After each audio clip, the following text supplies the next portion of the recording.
muli na nga tayo nagbabalik dito sa The Nationals. Nandito na tayo sa ating last series para sa araw na ito.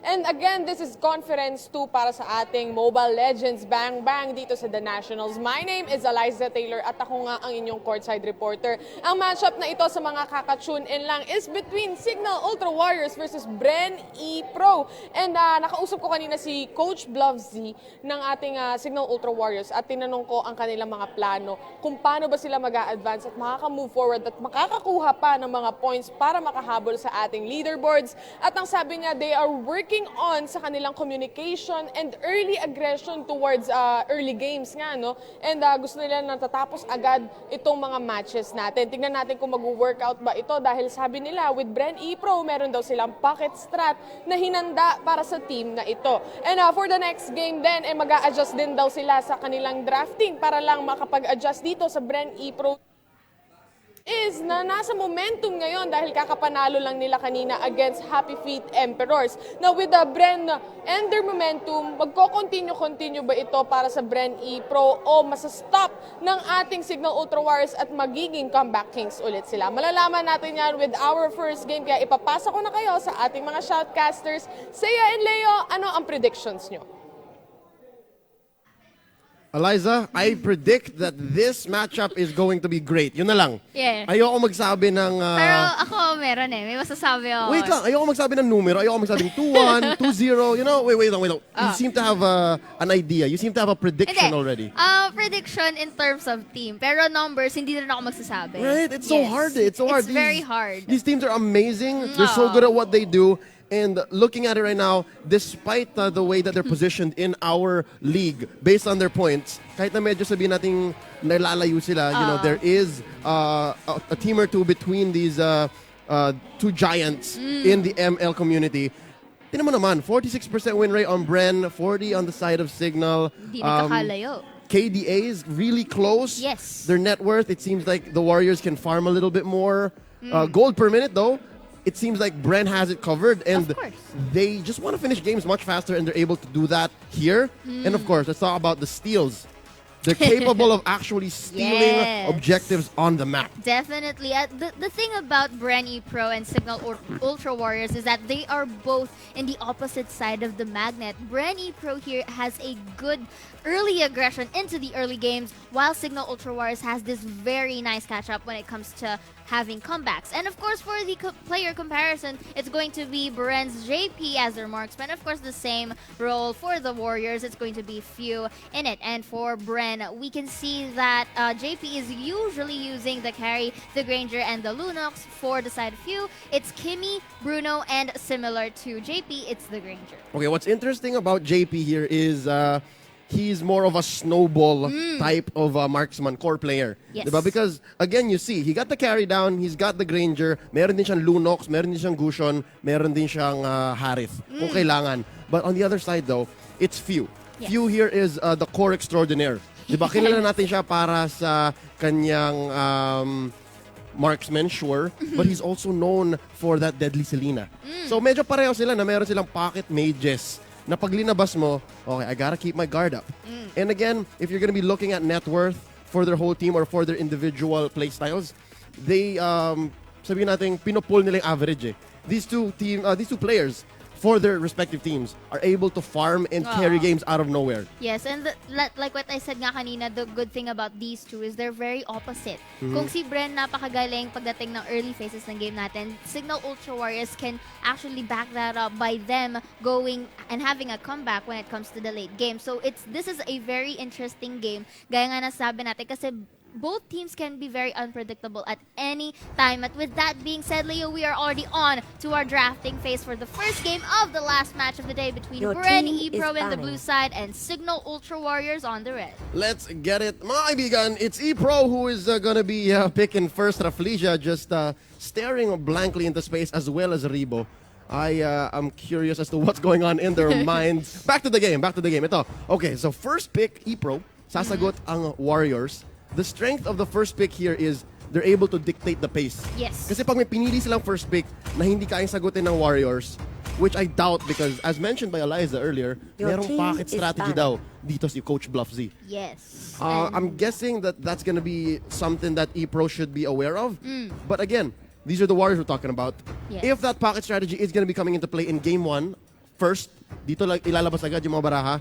Those two picks, very strong as well. But you have to take note as well, Leo, na ang kalaban nila is also BREN ePro. Now, we have been seeing some signs of momentum coming from them, especially sa previous series, Oh, na yeah. they had this 2-0. So it only means na they are on par in terms of skill. So Your it's team really is all about the picking. drafting. Yeah, let's check it out here, ePro. Let's talk about their bans first before we potentially see the Gushan that we're talking about earlier. The Cho and the Harith, very good. Respect bans to. Yes. Laban kay Flap at saka kay Desenia, respectively. On the other hand, though, the Warriors, they respect Raflesia and Fuzakin. Yes. Tinatanggal dito yung Kaja at saka yung Kufra. Because they're at this point in time, you really don't have any time to give away much more heroes na, especially kung comfort pick nila yon. So it's only a good choice for both sides of the team to just respect their enemy Your team. And of team course, is syempre, Bren knowing any better, they will be locking in this export. Yep, safe muna. I guess the Gushan pick here for slot 1 would be a little too aggressive. It would be laying down the cards, ika nga, too early. So I'm guessing the X-Borg here is the safer pick. Put it on Renzio. Yes. He can roam a bit. He can farm up in the offlane kasi nga napakaganda nga naman ng true damage in the early game. And he's capable of farming up. So the Warriors here Kimmy. picking up the Kimmy. I believe they were one of the first few teams team to show is us picking. the objective hungry Kimmy. Yes. Exactly as it was played in Lolita. Conference 1. Of course, definitely. And Kimmy is, kung napapansin mo for our past days ng ating conference too, it's really working efficiently. Oh yeah, very high Ang win galing rate. niya mag-lane bully, ang galing niya mag-harass, especially to burn these tanky heroes of the enemy side. So it's no question as to why Kimmy is going to be prioritized by Signal Ultra Warriors here. Pero ang sagot ng BREN ePro, Lilia. it's going to be that Lolita. Your And team again, is the picking. Lilia. We've been seeing a lot of Lilias today. Yes. I keep wondering kung anong meron kay Lily, anong bago. Oh, I may really, it factor. Yeah, I really need to go back into the patch notes here para malaman kung ano nga bang bago. By the way, guys, if you haven't updated to Mobile Legends 2.0, do it 2.0. right now. Go to your App Store, go to your Play Store, figure that out. But right now, I gotta mention as well the Grok pickup on the side of the Warriors. We have a high contest rate dito para kay paring Grok. Yeah. But given that, some teams really, the way that they make their lineup, it seems to be a coin toss. Your The win team rate is of back. our Grok here is sacrificed given that his contest rate is so high. So I can't say anything about the Grok here. It's strong, yes, but yeah, Your looking at the team Lolita on is the other back. hand, napakaganda nga naman ang win rate ng Lolita. Yes. So it's good at least to see that ePro and the Warriors have split up these two heroes in Lolita and Kimmy. Yes. At least it's not too weighted heavily on one side. And of course, BREN ePro having that third and final ban first. This is a very good ban, which is the Lunox, because syempre, isa sa mga pang-counter kay Lolita itong Lunox. Madali siyang ma-burn ng HP nito. So it's a good job na they took it away from the hands of Signal Ultra Warriors. But again, looking at the third pick of Signal Ultra Warriors, it's the Masha. Plus that Grok, Your it only team means na is madadagdagan yung survivability time nila sa ating battlefield. I agree, and it's safe to pick up the Masha here because Fuzakin's Kaja is out of the picture. Yes. So, mahirap nang gawin yung 4+1 neutralization formula. That's what I call it. Kasi nga, the Yes. strategy here is the way you play Masha is the ultimate split pusher. She's not as good when you put her in team fight comps. But when you put her in a 4-1 position, tapos dun sa 4 na wala siya, yung hiwalay siya, you put Kaja in there, Very it doesn't deadly. matter. It Yes. doesn't matter. Lalaban at Crucial. lalaban kayo. And here we Your see team the Warriors is picking. pick up a Desenia, Pick up at this thing. well, pick up a Gushan for Yes, Desenia. yes. Again, so far these lineups, nothing too crazy except maybe for the Lilia pickup. I'm gonna admit na I don't know exactly what's I going also on. want to know the wonders of this little lowly right here. But it works, right? It works. It does, because Lilia's being used very effectively by our teams for the past few series natin kanina lang. So I want to see if BREN Pro will have that. If they would actually use it to the maximum potential. But looking here, Felicia and Doc Ripo locking in that Terizla and that Granger for their marksman. Ciara, I'm loving the Terizla here. Yes. We haven't seen as much Terizla as we expected to in Conference 2. So, magandang pick-up to. Their front line seems very, very solid, given that the Lilia can put herself out a little forward and then just click the black shoes after Purify to make sure that she survives. I can dig that, as well as the Granger here. The Granger gives you a good mid-range power spike para talagang maidiin mo yung advantage that you can place given the Terizla and the X-Borg. Let's talk about the lineup on the Warriors, though. They pick up the Baksha last. How do you feel about the Baksha?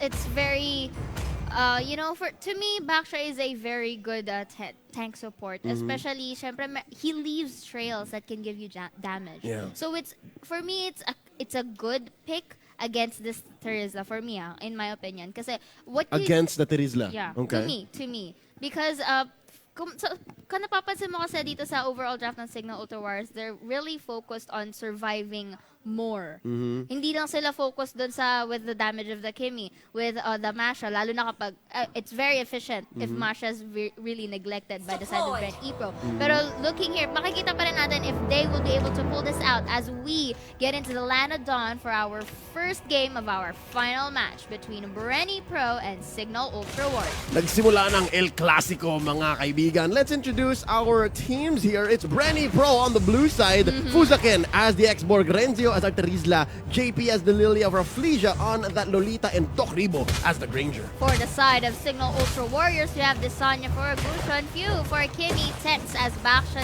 D going for that Grok, and finally Flap will be using the Masha. And so far, Rafflesia here. Ooh, look here, 2v1. Desanya in the pitch right here, and X-Borg will be getting that first blood. May bonus pa silang buff coming from the BREN side. But looky, lo and behold, we are seeing a very biggie clash right here, Leo, as low health from Doc Ribo manages to go away with a very pinch of health. But up to what cost? Rafflesia and Fuzakan dito trying to run for the lives. Percy Flap mo nakipag 1v1 pa, will be taking Rafflesia for that kill. And again, hindi pa sila tapos. 2v1, Fuzaken manages to tower hug. Sabi ni Tets dito, it's time to roll out. Yes. Again, even without Tortoise poisons, Baksha is very, very potent at this point in the game. He still has Baksha's mark, so that will lower regeneration, that'll lower the way shields work here in the early game. So, given the early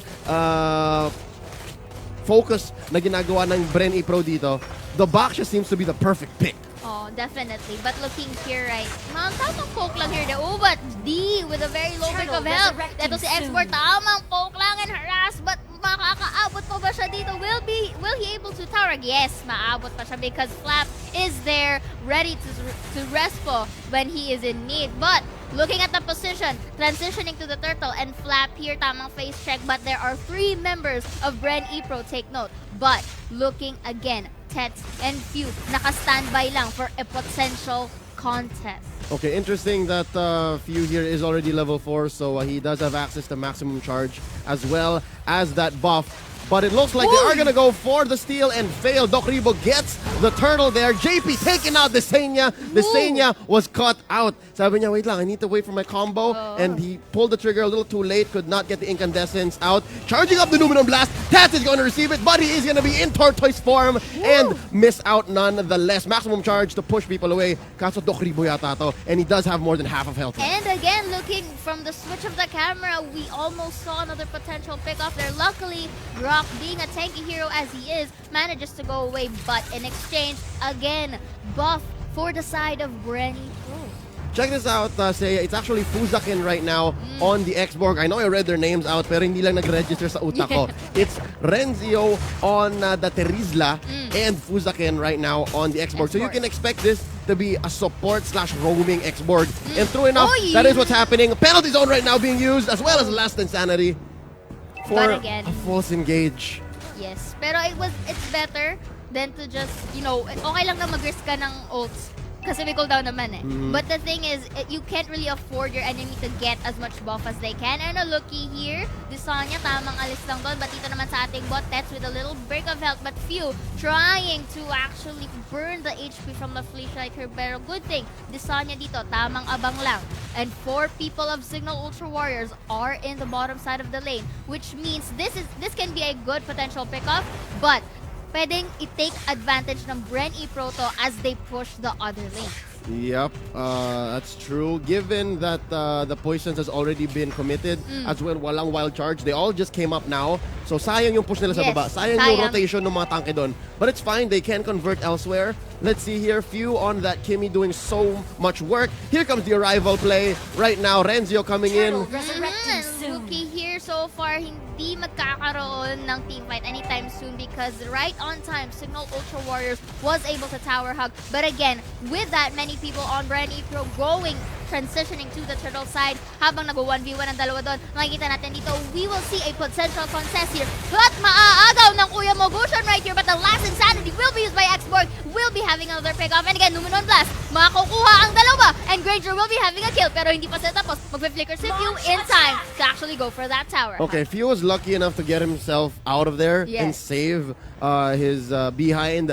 But yeah, that was a good take on the side of BREN, given that the Desenia did get the turtle there. Retribution paid off. Still, gotta give the advantage here to ePro. They did get the push mid as well as bottom. Nauuhaw na yung Kimi ni Few dito. Yes. I really think that they need to figure out where these rotations are gonna be Okay. happening and make sure that they happen on their time.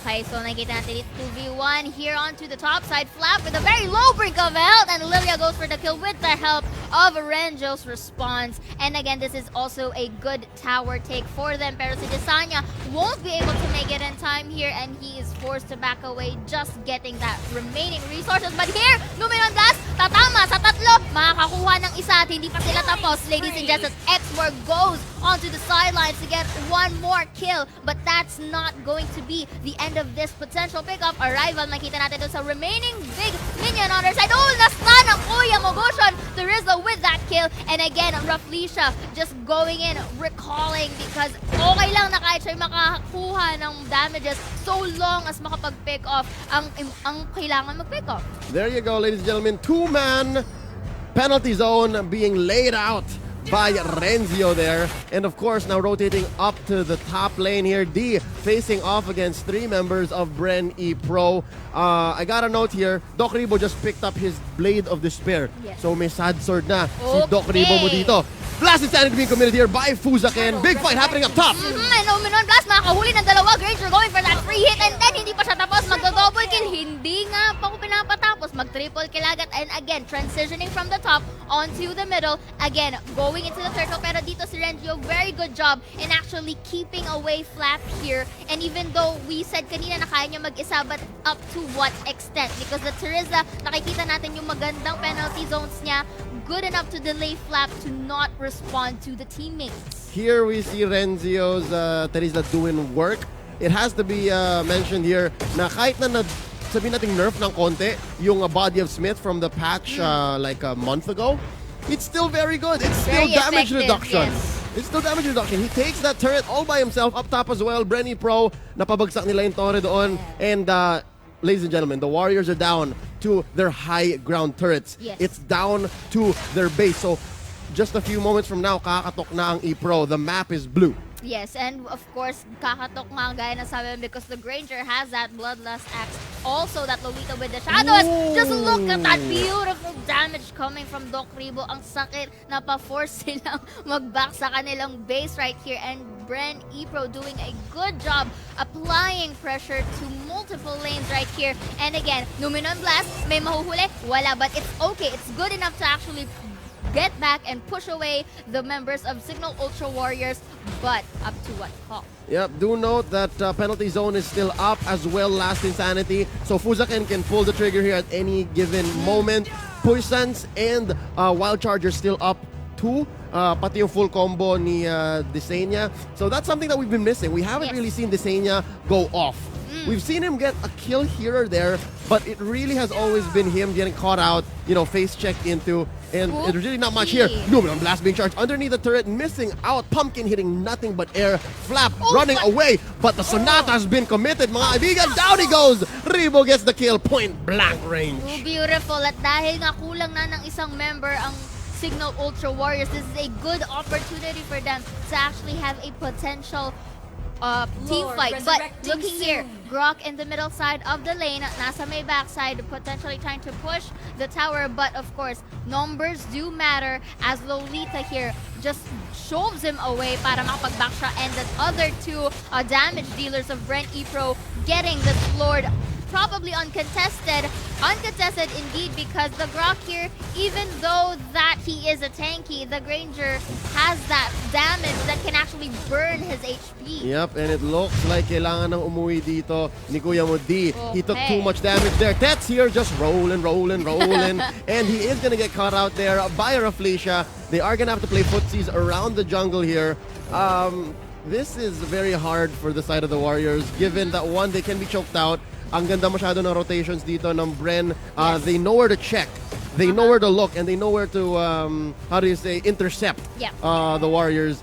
But we gotta give credit here where credit is due. The Warriors are still pushing, right? There's their first turret, 10 minutes in. Oh no, it's almost 10k gold. I was gonna wait until it was less, but it's still pretty close to 10. Where we can actually, it's already being evident that Signal Ultra Wars is in a bit of a pinch right here. They need to get that damage dealers of BREN ePro for that specific team fight para makapagbawi sila. But the thing is, BREN ePro, Terizla, and the Lolita is having a good job protecting them and speaking. Last Insanity will be used, going for that medical to kill that Grok. At kulang na naman sila, but here, Tets catching off all that damage from two people from BREN ePro, and again another pick-off coming from them with a good position still for the Lord. Okay, down bottom, off-cam kill. Panalo si Flap doon 1v1 against Renzio. But on the other front, down goes Few. Rebo gets the kill. The Doctor is in, mga kaibigan. Desenia taking JP out just like that. But he is then again rain down revenge upon by Raflesia. It's almost a wipe. Natira na lang dito si D. And I don't think it's enough for him alone to try to steal this. But although it was a good job to attempt in stealing that Lord, Luminum Blast will be used. The Grok here, D trying to take it, but unfortunately was not able to steal it. It was a good attempt though, but again, Signal Ultra Warriors cannot afford any more pickups right here because they are seeing the map control that is being done by BREN ePro. Oh, looking at the items here, nakahuli Crystal at Calamity Reaper pa lang si Desenia. It's 12 minutes almost into this game, and it seems like he's having a hard time popping off. Yun talaga eh. For the past 10 minutes, yun yung storya ng laro ni Desenia dito. Yeah, definitely. Kasi kung if at the very early game nakakapag-show na signs of life itong si Gushan right here, it would be in Ultra Warriors' favor. But again, it's still, although I can say that we shouldn't conclude right now, but you can see that the Lord is already on the way to the bottom turret. At kung papansinin mo, isa pa lang ang nasisira o nababasag rather ng Warriors dito. It's difficult because we know that BREN ePro has the total map control. Yep, map is totally blue here. Let's see. When you have a Masha that's not performing like this, it's really hard to get back. So, Tets here taking so much damage, goes into turtle form. D is taken out. Rebo gets the kill. This turret's gonna go down. Nakapasok na po ang ePro. Not hesitating to actually go for that tower. Hagoy, masastan pa si Kuya Mobaksha. Right here, looky here, taking up all that damage, but no response coming from Warriors. And again, they are just being patient as they are pushing from one turret to another, exposing all the more the base. And here, 3 members of Warriors, but look at that damage coming from that Granger, going for that kill. But Gushan was able to pick off one, but up to what cost? Si Flap, nangihingalo ng kanyang health with that flicker, plus looking that fire thingy. And yan na nga with this, ladies and gentlemen, tatapusin na ng BREN ePro. Last Insanity, sasabog na siya, makakuha ng pick up, and again, of course, BREN ePro takes game number 1. In the last maybe 30-45 seconds of the game, Doc Rebo picked up Granger's 4th gun. That is the Malefic Roar. And given that that was the last nail down by Renzio, way too often. Diba, kung nagwa one-on-one, yung Masha tsaka yung Terizla, tapos nakikita mo na nanalo yung Terizla, Stuff. Yes, but of course, we see right here the MVP of the game for our game number 1. It's not. But I'm not sure if this is what Coach Bluffsy was referring to. I'm still looking forward to a change in their lineup, something that we've never seen the Warriors do before. Pero itong lineup na to na nakita natin from game 1, it's just a twist on an old story, Yes, right? yes. So I'm looking forward to them taking it out here. Taking it to the next. Yeah, bringing it to its field day, to its debut in game 2. Kasi if not here, where? Right? If not now, when? If the old Warrior strategy doesn't work in game 1, let's see what game 2 brings. What do you think they need to attack here on the side of BREN Pro? Off air, you were pointing something out na ginawa ng BREN Pro. Diba? Well, to me, kasi BREN Pro is very patient in comparison with our Conference 1 before. Kasi kanina, So compared to Conference 1 or Yeah. in Conference 1? Compared in Conference 1. Okay. Ngayon, Your mas team patient is sila. fine. I see, But I more see. of that later as we are already into our drafting phase for our game number 2 between Signal Ultra Warriors in the blue side and BREN Pro onto the red. I'm wondering here if the Warriors can take more risks. Kaya nabanggit mo that E-Pro here a little bit more patient. Yes. They are a little more mature in the way that they play, given that they didn't force the bottom win. Yes. We were watching the highlights, team and is they fine. seem to invest in an insurance policy. Oo. Mid-ren, let's push mid as well. Para if ever matalo tayo dito sa defense, we can keep going, right? Yes, Keep the and- pressure. Yeah. So you think there's something that the Warriors can take advantage of there? To me, it's because BREN Pro being careful right now, they could take advantage of that by them being risky. But risky to the point where they could also have that assurance that they will be winning that risk. You know what I mean? And one of Your which team is banning. let's talk about the draft first in the previous one. Yes, I agree with you. I think they were planning something. Pero tignan mo to si Rafleisha, pasimpleng tingin sa ating camera. Looking here, looking so good. You think anything comes So through that fly. man? Sa tingin mo ba may lalampas dyan Yes. sa iniisip ni I Rafleisha? think may buff yun eh, kada tumitingin siya sa camera eh. Meron. Oo, meron talaga. We need to figure that out. But again, going back no, into the previous game na, I agree with you that they were planning something onto the previous draft. Pero hindi nga lang na-execute well dahil nga si Gushon was not able to go online during Your the team early and is mid phases picking. ng game nun. Yeah. But right now, if they are going to do a similar kind of strategy, they have to make their heroes online ASAP. Okay. Because if not, mauunahan ulit sila ng BREN Pro. Yeah. Because skills, team is it's no picking. question na eh. All of them in here, in this conference specifically, are very good players. Yeah, The yeah. question here is that how they would be able to apply that in the game. Yun yung pinakatanong natin dito. X4. But again, going on to the Kaja. draft, bans ng team Signal Ultra is Warriors picking. is the Kufra and the Lolita, denying that Lolita pick earlier dahil nakita natin na magaganda ang Numenon Blast. They're also denying here the Kufra. Yes. The Kufra is one of the heroes that I know personally Rafleisha is just comfortable with.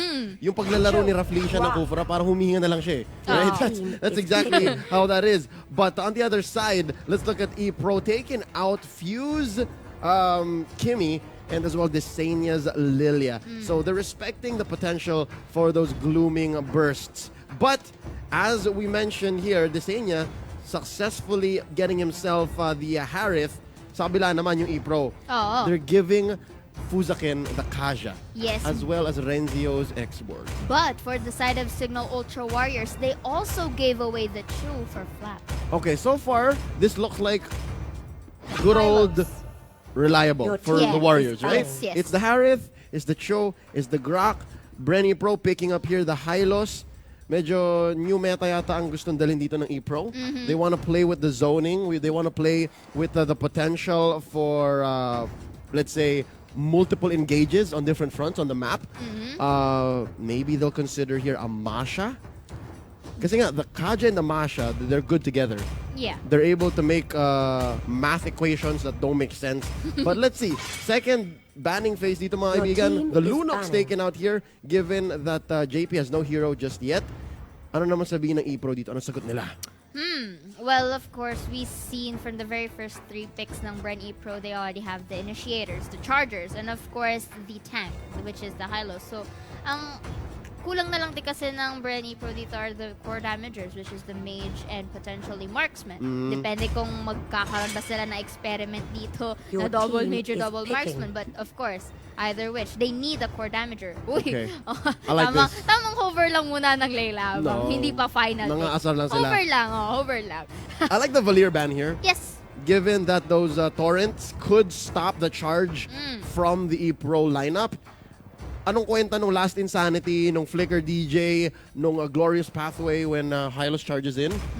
When you're getting pushed back anyways. Yes. So this is an active ban, mga kaibigan. This is them just Carry. protecting their lineup Your and what they team want to is do. picking. Doc Ribo picking up the carry here. It's safe, but there is a little bit of a disconnect when it comes to the range. Kasi nga, kahit na sabihin natin ranged marksman to si carry, it's still very short compared Yes. to the heroes like Granger and Kimmy. Kimmy. Yeah, Yes. may pa rin yan. Definitely. But it still depends. Kasi Carry, like what we've said, is one of the marksmen na magaling manakit ng tangke. And that could be a very good counter against the Grok that they have right here. And hovering up, they're going to be locking in team that is picking. Akai and of course the Granger. Okay, that's gonna be a few Granger. Safe. Hoping to see his power spike in the mid game, hopefully, and then just convert that into a late game just stomp if they get there.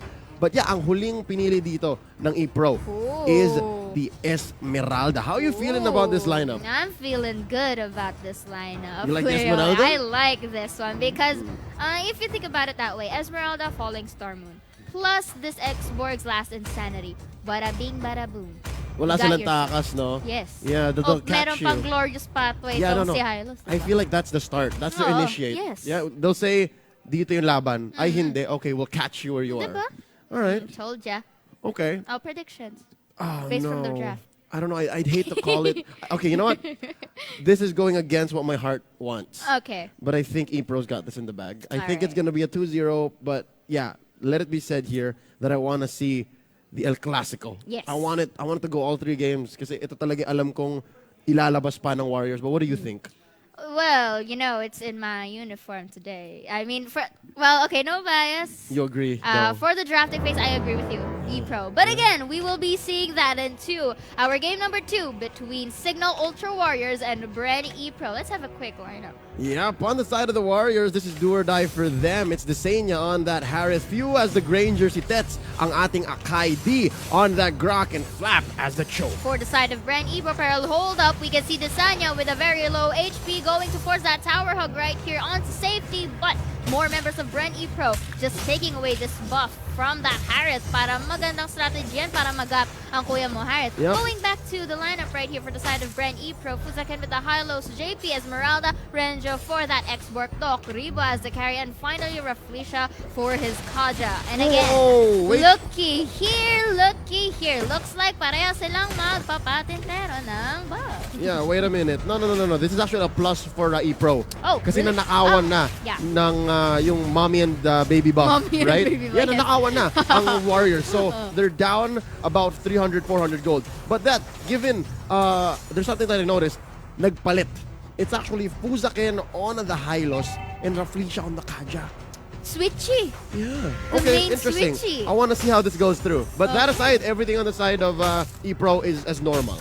So far, they are the ones in the advantage when gold speaking and when buff taking as well. Pero this is still too early to be said and done. But pero na may nakita ko dito, mayroong nag-iipita na dito sa ating middle side. Falling Star Mode will be used, but 4 members of BREN E-Pro on the go. Over here, Desanya, low break of health, will be forced to back away. And Raflisha successfully shoving away D right there as they go for that tower hug. Meanwhile, here on the bottom side, tamang poke lang tong si Granger sa kuya mo X-Borg. And looking here, Leo, good transition for a potential turtle. Pero syempre, Flap going here, forced Kaja to use his flicker on a very early 2 minutes. It's fine, Raflisha's at level 3, JP here at level 5. Falling Star Moon onto Flap. Zaman Force being committed here by Desenia. There's the DJ, pero naunaan siya ng Way of the Dragon. It's gonna be a trade. JP gets the kill. Last Insanity here by Renzio. Gonna try to chase down D, but the blessing here, the ancient blessing is gonna be enough. But no! Napatay pa rin siya ni Fuzaken. And also, off-cam by the way, it's Renzio going down. Fuzaken, run! Yes, and he runs successfully. Pero this is a good position for the side of Warriors to get this turtle. Pero mukhang magko-contest. Falling Star Moon, papatayin ng Kuya Moharit. Here, low health, si Fuza can still. But here, kino-contest talaga nila yung turtle dito. There is no room for mistake. Esmeralda getting that turtle. But up to what cost? Fuza can low HP, makakaalis pa. Di, maipit ng tatlo. Rafflesia, Ring of Order here. Ko-cornerin siya as much as possible and goes for that kill. That was a messy engage, but then again, the lineup on the side of ePro is going to be in the advantage. Not if Flap has anything to say about it. I believe that's a high and dry show. Taking the doctor out of the equation. Pero that was the right thing to do. If you did not, he would have pushed. Yeah. Good call on the Warriors. And it's very difficult na pag nasobrahan mong pabayaan ng isang carry.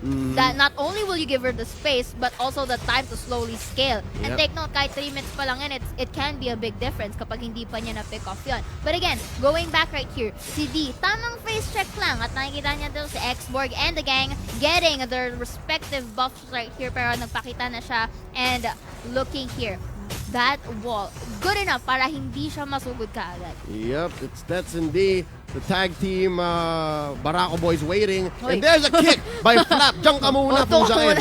Diyan ka Alis muna. ka dito. Yep, Sabi niya, that was a "Uy!" defensive way of the Dragon if I've ever seen one. Yes, it was a beautiful one. Tamang panghawi lang pala yun. Casual lang eh, no? Not tadjak.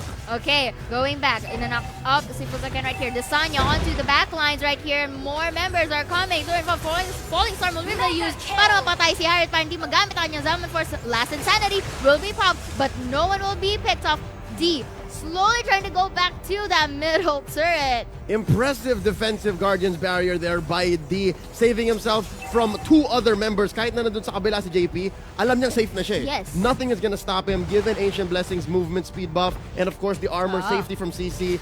I love it. Good move right there. But down below though, check it out. Few looking really low. He's got 2 members on him, but Tess is there to protect him. JP gets the kill. Gonna try to run away. Is this Esmeralda? And mukhang kayang-kaya naman. Yes, kayang-kaya naman because we know that this Esmeralda girl absorbs shield. But lucky here, Renzio with that last Insanity to pop, and Flap will just shove and dash into him and goes for that kill. Alam niya ang advantage ang nasa kanya and he doesn't want to let him go anytime soon. But that exchange would also lead to members of BREN ePro prioritizing once more this turtle take uncontested. Smart moves here by BREN ePro. I just gotta say, they're picking fights and converting where they know the Warriors aren't. Did you see that? Flap was up top. Alam nila yun. Natalo si Renzio doon 1v1.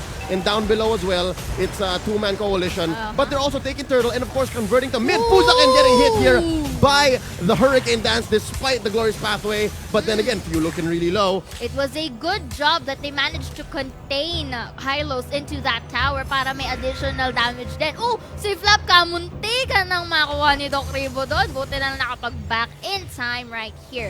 But again, we are seeing that the members of Warriors are going back. It only means na may opportunity ang BREN ePro to push. But up to what cost once more? We can see that Flap tried to initiate a while ago, but with the help of Doc Ribo and company, will be pushing this tower first para hindi na sila makakanakit muli. And here, going into the second one. But it looks like they are denying Few. And Desanya here, look at the last Insanity with that tower dive. At ayan na nga, i-corner si Rafflesia pero mabubuhay pa siya with the Brick of Health. But the Harriet will be still having a pickoff as X4 goes into the blood. And again, going to Chu.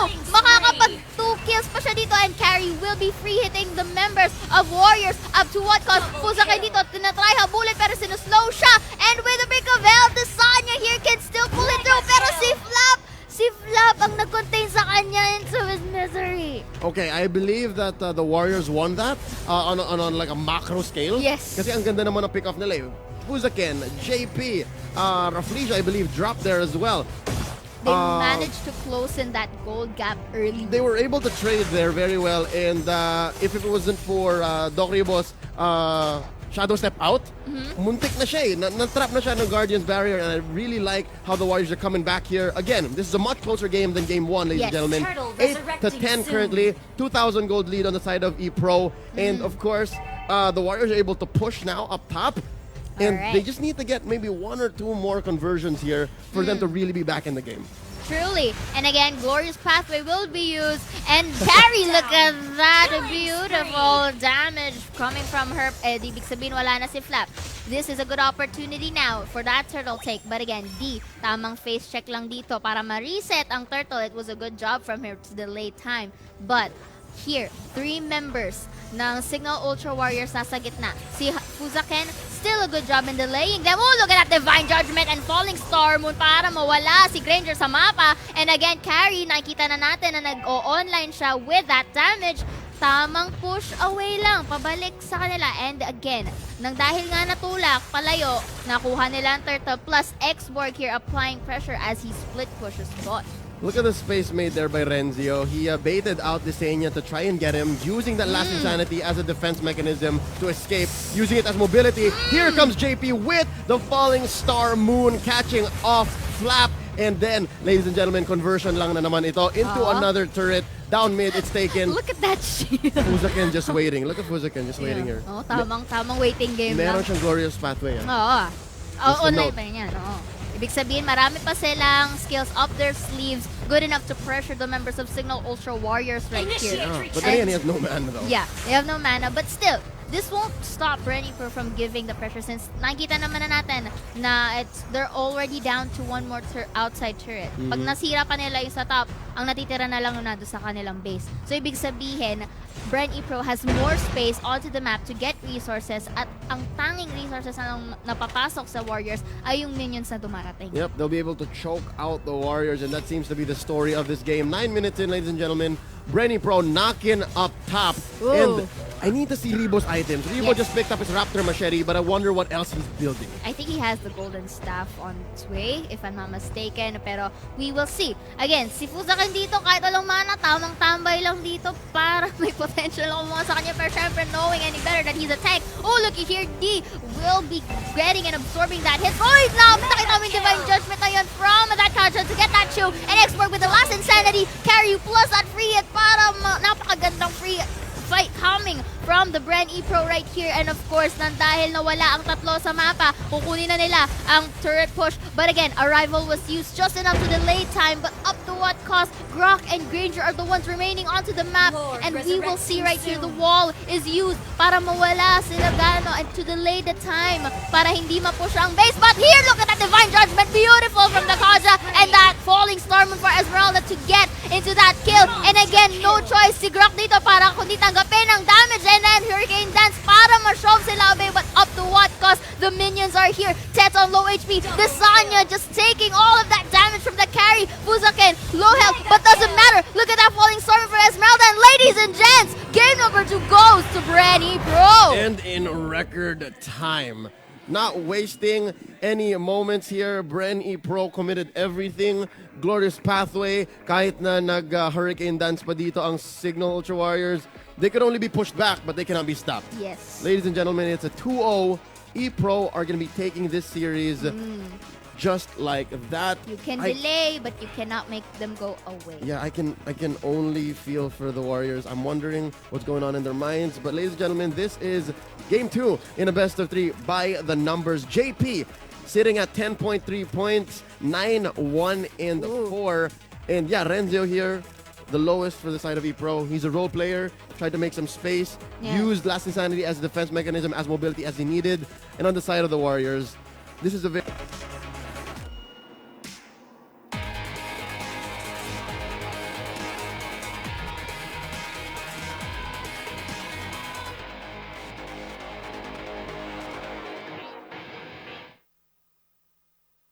At muli tayo nagbabalik sa The Nationals. Kakatapos nga lang ng ating huling laro para sa araw na ito. And congratulations sa BREN para sa inyong pagkapanalo sa 2-0 na yon. And kasama natin ngayon, of course, we have Doc Ribo from BREN right here. And gusto ko lang tanungin Doc Ribo, as a team ba, saan ba nakafocus ang BREN ngayon? Kasi lumalamang kayo, nakaka 2-0 kayo ngayon, lahat ng laro nyo ngayon, nag 2-0 kayo. Saan ba kayo nakafocus ngayon at ano na bago? Nagpo-focus kami sa lahat ng kasali sa nationals. Tapos, nagpa-practice din kami ngayon. Simula kagabi, nag-practice kami kasi na puro talo kami. Tapos, ang dami naming adjustment sa meta ngayon dito sa Pinas. Kasi yung mga kasama ko na galing Malaysia. Galing Malaysia. And yun na nga, no, napag-usapan namin ng inyong coach kanina, nagkwekwentuhan lang kami na medyo nasa international level nung scene yung pinapanood nyo, yung nire-review nung inyong coach para sa inyong buong team. Gusto ko lang tanongin, paano ba nakatulong itong mga pagre-review nyo ng international level ng scene ng mga laban ng ML sa Team BREN? Marami naman kami natutunan sa mga taga-international. Kasi yun, na ano naman namin na pa-practice din naman namin. Napapractice nyo din. Now, gusto ko lang tanongin, sa mga gustong maging multi-role and gustong lumakas pa, ano ang mapapayo mo para sa kanila? Mag-practice lang kayo kung gusto niyo maging multi-role katulad ko, mag-practice lang kayo ng mga hero, tapos i-practice niyo sa classic. Pag okay na kayo sa classic, pwede niyo na gawin sa rank game. Importante yan. Huwag nyo gagamitin sa rank game yung mga practice hero nyo. Classic na muna tayo. Now, narinig na natin from Doc Ribo. Ibabalik ko na sa ating mga shoutcasters to close everything off. So, Saya and Leo, please take it away.